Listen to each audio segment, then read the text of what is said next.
ሰላም ጤና ይስጥልኝ የቻናሌ ተከታዮች እንዴት ናችሁ? ደህና ናቸው። እኔ ያለው እግዚአብሔር ይመስገን። እናንተ እንዴት ናቸው? ለምን ሰላም ነባሮችው በላይክ አዲሶቹ ደግሞ ላይክ ሰብስክራይብ እያደረጋችሁ አበረታቱኝ። እንግዲህ ዛሬ ድራማ ይዤ መጥቻለሁ። ከእናንተ የሚጠበቀው ላይክ እና ሰብስክራይብ እንዲሁም ደግሞ እስከ መጨረሻው ማየት ነው።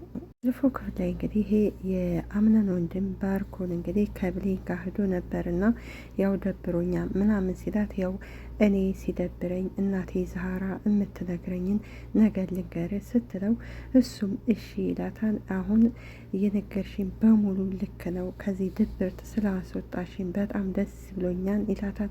እሱ እንደዛ ሳይሆን እንግዲህ ማርኮን ይሄ ባርኮን እንግዲህ አምነንን እንግዲህ ዘመድ ናቸው ይመስለኛል ባልሳሳት። እንግዲህ ያው በሱ አምነን በጥሩ ሁኔታ ነው ያደገው። ይሄኛው ደግሞ እንግዲህ ዝቅተኛ ኑሮ ካላቸው ቤት ነው እንግዲህ ያደገው እና በአምነን በጣም ነው የሚመቀኘው። እንግዲህ እናቱ እንግዲህ ይዛው ስመጣ አሁን እናታችን ዛህራም አንዳንድ ነገሮች ስለ ቤቱ ምናምን እንዲነግራት ይፈልግ። በቃ የማይጠይቅ የለም ግን እስካሁን ድረስ የሚነግረው ነው ያጣው። ሌላዋ ደግሞ ይቺ መሪማኑ ምናምን የምትባለው እንግዲህ እሷ እንግዲህ ወደዚህ ቤት የመጣችው አምነን አብሮ አደጓ ነው። አምነንን እንግዲህ ከብሌን ቀምታ ለራሷ ለማድረግ የማታደርገው ነገር የለም። ባለፈው እንግዲህ እስር ቤት ሲታሰር እንግዲህ ለጠበቃ ከዛ ወይም ለፖሊስ አዛዥ እንግዲህ ገንዘብ ከፍላ ነበር እያስወጣችው። እንግዲህ የዛሬውን ክፍል እንግዲህ ብሌንን እንግዲህ እውነት ከዚህ ቤት የምትኖሩ እናቴን ዛህራ ለምን እናቴን ዛህራ ብለሽ ነው ስትላት፣ ብሌንም አዎ እኔ ከዚህ ቤት የምኖረው እናቴን ዛህራ ብዬ ነው ብላን ነበር። እሷ የምትፈልገው እንግዲህ አምነንንና ብሌንን አላይታ ወደሱ ለመውሰድ ነው የምትፈልገው። በእርግጥ አምነን ብዙ ስህተቶች አለበት። ከዚህ ቀደም እንግዲህ ጄሪን ብሌንን እየወደዳት ጄሪን ነበር ያገባው። አሁንም ለብሌን ቦታ እየሰጣት አይደለም እና የዛሬውን ይዤ መጥቻለሁ። እናንተም እስከ በቅንነት ተከታተሉ። ማሪና እንግዲህ አምነንን ለራሷ ለማድረግ ስለምትፈልግ እንድታሰርባት አትፈልግም። እንግዲህ ጠበቃውን ይዛው ትመጣለች። ጠበቃውም እንግዲህ እሱ ያንን ጓደኛውን ሲገለው ማንም ሰው ካላየው ከዚህ ላይ ኬዙን ልንዘጋው እንችላለን ሲላት እንግዲህ ማሪማም እንግዲህ እሱን አምነንን አውርተን ማውራት መጀመሪያ አለብን ትለዋለች። ነገር ግን አምነን እንግዲህ ጓደኛውን ሲገለው እንግዲህ ያቺ ፋይሉን የወሰደችው እንግዲህ ሙሉ ለሙሉ ቪዲዮ ይዛበታለች። ቃውም አዎ ይሄ ፋይል የአቶ አምነን ፋይል ካልተዘጋ ለእኔ ብቻ ሳይሆን ለሱ ብቻ ሳይሆን ለእኔም ቅጣት ጭምር ነው ይላል። ስለዚህ አምነንን እንጥራውና እንዋይበት ስትል ጠበቃውም ማሪና የጠፋው እኮ የሰው ነፍስ ነው። ስለዚህ እኛ ዝም ልንል እንኳን ሌሎች ሰዎች ያዩት ሊኖር ይችላሉ ይላታል። ባሩክ እንግዲህ ወደ ብሌን ክፍል ሄድና ብሌን እንዴት ከዚህ ቤት መጣ ሲላት እንግዲህ አቶ አምነን በኢሜይል በጻፈው ለሚስትነት ምርጫ ነው ወደዚህ ቤት የመጣው ትለዋለች። ምን አቶ አምነን ሚስት ፍለጋ ሶሻል ሚዲያ ለቆ ነበር እንደ ይላታል። አዎ በጣም ብዙ ሰዎች ነበሩ፣ ነገር ግን ከነዛ ሁሉ ደግሞ እኛ ሶስታችን ብቻ ነን የቀረ ነው። ከዛ በኋላ ደግሞ እኔና አቶ አምነን አንድ ጉዳይ የተጋጨንበት ነበረ፣ ከሶስታችን አንዳችንን ሳይመርጥ ቀረ ብላ እንግዲህ ለባሩክ ትነግረዋለች። ባሩክ እንግዲህ አንዳንድ እሱ ማለት በውሸት ነው እንግዲህ መረጃ እንዲሰጡት እየፈለገ ነው ሊያጋጫቸው ሲላት እንግዲህ ብሌንም በሰዓቱ እኔ አርፍጄ ነበር የመጣሁት፣ ከዛ አቶ አምነን ተቆጣ ትለዋለች። ባሩክም ይቀጥልና እሺ ከዛስ ምን ተፈጠረ ይላታል። ከዛማ ሶስታችንን ከዚህ ቤት ቆየን፣ ጄሪ የምትባለው ልጅ መረጥና ለሷ ቀለበት አደረገላት። አንቺና የሌላኛዋ ሴት እንዴት ከዚህ ቆያችሁ ብሎ ይጠይቃታል። የቆየነው ወይዘሮ ሰማዕት በማረፏ ምክንያት ነው ትለዋለች። ታዲያ ቀለበት ያሰረላት ልጅ ለምን አላየኋትም ሲላት እንግዲህ ብሌንም አሁን አንተ ከመምጣት በፊት ነው የተፋቱት ትለዋለች። ብሩክም እንግዲህ በዚች ትንሽ ቀን ስላንቺ የተረዳሁት የዋህነትሽን፣ ለሰው የምታስቢውን ሰው አክባሪነትሽን በጣም ተረድቻለሁኝ ይላታል። ብሌንም እኔ ግን አሁን ያልካትን ልጅ ለመሆን እየሞከርኩ ነው የሚሰማኝ ትለዋለች። ምንን ቁጭ ብሎ እንግዲህ ማሪማ ትመጣና የኔ አምነን ስትለው አቤት ማሪማ ፈለግሽኝ እንዴ ይላታል። እንግዳ መጥቷን ይፈልጋል ስትለው እንግዲህ አምነንም ማን ነው እሱ ብሎ ይጠይቃታል። መርማሪ ሳሙኤል ትለዋለች። ለምን የሰማው ነገር አለ እንዴ ብሎ ይጠይቃታል። የሰማው ነገር የለም፣ ነገር ግን የተፈጠረውን ነገር በምን ማስተካከል እንዳለብን መመካከር አለብን ብሎ ነው ወደዚህ ቤት የመጣው ብላ እንግዲህ ትነግረዋለች። ሳሙኤልም እንግዲህ ያምነንን አያት ሰላም አያቴ ሲላት፣ ሰላም እዚህ ቤት የመጣሁት ይኸው ሰሞኑን በተፈጠረውን የአምነንን ጉዳይ የያዝኩት እኔ ነኝ ሲላት፣ እንግዲህ አያቲቱም እንግዲህ እንዴ ምን ነው የተፈጠረ አዲስ ነገር አለ እንደ ብላ ትጠይቀዋለች። አይ ወይዘሪት ማርያ ለመነጋገር ስለጠራች ነው እንዴ በጣም ደስ ይላል። የኔ ልጄ ስህተት ነው የፈጠመው። በእርግጥ የሚያናደው ነገር ተፈጥሮ ነው እንጂ እንደዚህ አይነት ነገር የሚሰራ አይደለም። አቶ ሳሙኤልም እንግዲህ አቶ አምነንን በደንብ አውቀዋለሁ። ይህንን ነገር መቼም አስቦበትና ሆን ብሎ አያደርገውም ብሎ እንግዲህ ይነግራታል። ብዙ አሳሳች ሰዎች በሞሉበት ዓለም ውስጥ ነው ያለ ነው ትላለች። ትክክል ናት። እንግዲህ አቶ አምነን የዛ ጊዜ እንግዲህ ያው ጓደኛዬ ለድርጅቱ ኃላፊነት ሰጥቶ አምኖት ምን ብሎት እንግዲህ በጎን ደግሞ ሲከዳው ለዛ ነው እንግዲህ ተናዶ ሰውየውን እንትር ያለው። ነገር ግን ደግሞ ተረጋግቶ ቢሆን ያን ነገር ማሳለፍ ይችል ነበረ። ከዛ በኋላ ደግሞ እንግዲህ ዋናዋ ደግሞ አለቃዋን ይህን ሁሉ የምታደርገው ማን እንደሆነች እንግዲህ ይደርስበት ነበረ። አምነንም እንግዲህ ባደረገው ነገር እንደዛ ማድረግ የለብኝም ነበረ፣ ለህግ አሳልፌ ነበር መስጠት ያለብኝ ሲል እንግዲህ ማሪማ እንግዲህ አንተ እኮ ይሄን አስበበት አይደለም ያው ስለተናደርክ ነው ትለዋለች። መጥፎ ሰው ነኝ ሴት ሲል እንግዲህ ማርያ አይደለህም ስትለው አምነንም ተይ ማርያ እንደዛ ትበኝ እንደዛ እያልሽ እንዲጸጽተኝ አታድርግ ይላታል። እሷ እንደዛ የምትልበት እንግዲህ እንድታሰርባት አትፈልግም።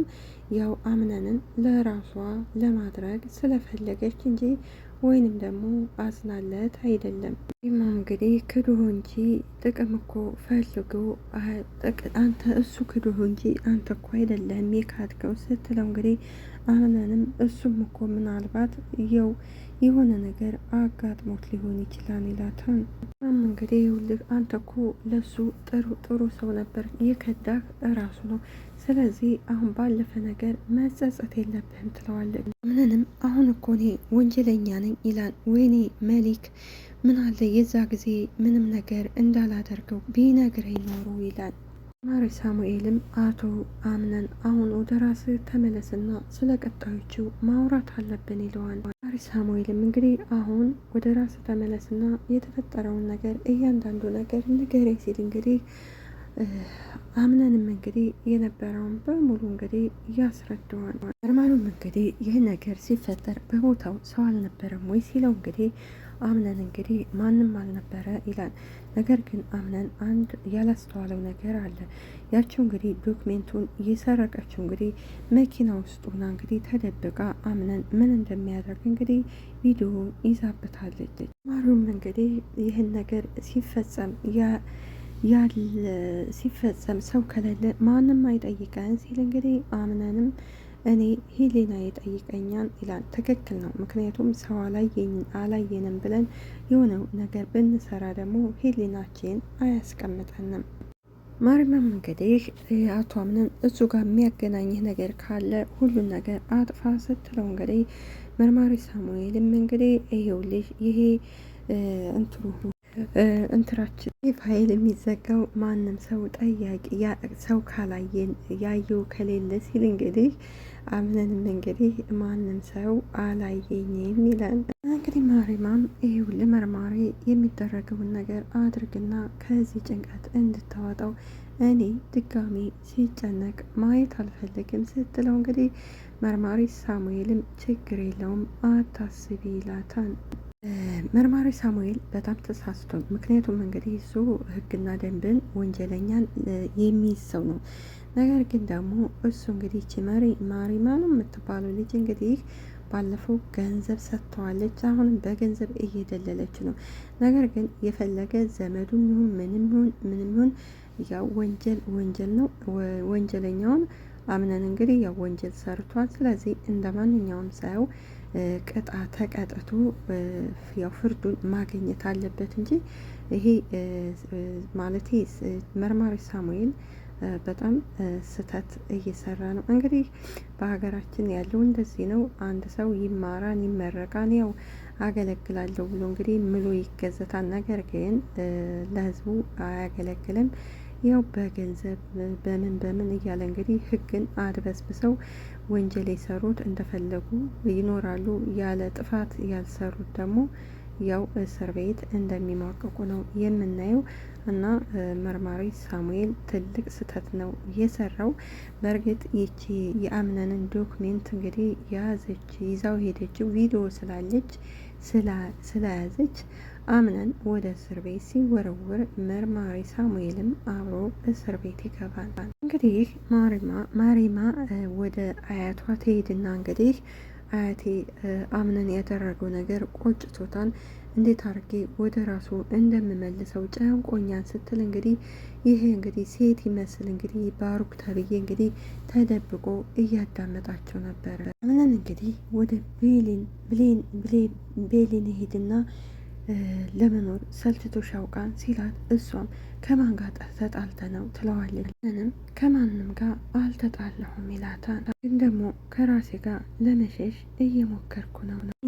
ብሌንም ለምን ስትለው፣ አምናንም በቃ ይቅርታ የማይደረግልን ነገር ስህተት ሰርቻለሁኝ በደኝ ሲላት፣ እንግዲህ ብሌንን የሚረዳህ ነገር አለ ወይ ብላ ትጠይቀዋለች። አምናንም የለም በተቃራኒው ደግሞ ብቻዬን እንዲሆን ፍቀዱልኝ ይላታል።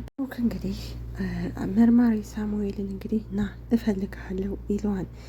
እዛ ለምንድን ነው የመጣው ከዚህ ቤት ሲለው እንግዲህ ያው ወይዘሮ ሴማ እንደነገረች ነው ሲለው እንግዲህ 10,000 20,000 50,000 ሲለው እንግዲህ ያው ገንዘብ ቃልን የማይቀይር የለውም እና አቶ አምነን ችግር ውስጥ ገብቶ ነው ይለዋል። ብሩክም የምን ችግር ሲለው እንግዲህ መርማሪ ሳሙኤልም እንግዲህ በእጁ የሰው ነፍስ ጠፍቷን ይለዋል። ብሩክም ይደነግጥና እንዴ የሰው ነፍስ ሲለው መርማሪ ሳሙኤልም አዎ ይህን ፋይል እንዲዘጋላቸው ይፈልጋሉ። ያ ሰው ማን ነው ሲለው እንግዲህ ሜሊክ ነው ይለዋል። ቀው ማን ነው ሲለው መርማሪ ሳሙኤልም እንግዲህ በቅርቡ እንግዲህ ስራ ቦታ አብሮ የሚሰራው ድርጅት ውስጥ ኃላፊነት ሰጥቶ የሚሰራው ልጅ ነው። መጨረሻ እንግዲህ ባሩክ እንግዲህ እሱን ተውና ከእኔ ጎን ነው መሆን ያለብን ሲለው እንግዲህ መርማሪ ሳሙኤልም አላደርገውም ሲለው ባሩክም እንግዲህ ሰው አንድ ሰው ነፍስ አጥፍቶ የእሱን እንግዲህ ወንጀል መደበቅ በሕግ እንደሚያስቀጣ አታውቅም እንዴ ሲለው አውቃለሁ ሲለው እንግዳውንስ እኔ በምፈልግ ሰዓት እንድትመጣ ይለዋል። ባሩክም ወደ አምነን ይሄድና ወንድሜ በዚህ ጨለማ ምን ሆነ ነው ሲለው አይ እንዲሁ ዝም ብዬ ነው ወንድሜ ይለዋን። ፈገግ ብሎ ወደ ውስጥ ግባ ብርድ እንዳይመታ ይለዋል። ልጅ እኮ ብርድ አይመታውም። ዛሬ የሚገርምህ አንድ ታሪክ ሰምቼ ይለዋል። እሱም እንግዲህ አንድ ሰው ነበረ ድሮ አብሮ የሚሰራውን ጓደኛውን ገደለው ሲለው ባሩክ ማነው ይሄ አምነን ይደነግጣል። እና እንግዲህ ወደ ብሌን ትሄድና ማውራት አለብን ስለ አምነን ስትላት እንግዲህ ብሌንም በአምነን ጉዳይ ታዳኔ እኔ ለምን ይመለከተኛል ትላታለች። አምነንን እንደምትወጂው አውቃለሁ ስትል መሪማም እንግዲህ ብሌንም አልወደውም ትላታለች። ታዲያ ማንን ብለሽ ነው ከዚህ ቤት ያለሽው? ምንም አየሽ አንቺ አምነን ብቻ ነው ሰው መስሎ የሚታይሽው፣ ደግሞ ሌሎችም ሰዎች አሉ። ማሪማም እንግዲህ እንድትዋሽም አልፈልግም ስትል ብሌንም እኔ እናቴ ዛህራን ብዬ ነው ከዚህ ቤት ያለው ብላል ትላታለች። ልክ ናት። ከዚህ ቀደም እናታችን ዛህራ ስትባረር እንግዲህ ብሌንም እንግዲህ ሻንጣዋን ይዛ ልትሄድ ስትል አምነን እንግዲህ በመጨረሻ ሁለቱንም መልሷቸዋል። እንግዲህ ይቺ እንዳልኳቸው ማሪማ ናት። ማሪማ ያው ይህንን ነገር የምታደርገው ብሌንን ለማናደድ ከዚህ ቤት ለማስወጣት ነው። ስለነበረን ቆይታ እናመሰግናለን። ላይክ ሰብስክራይብ በማድረግ አበረታቱን።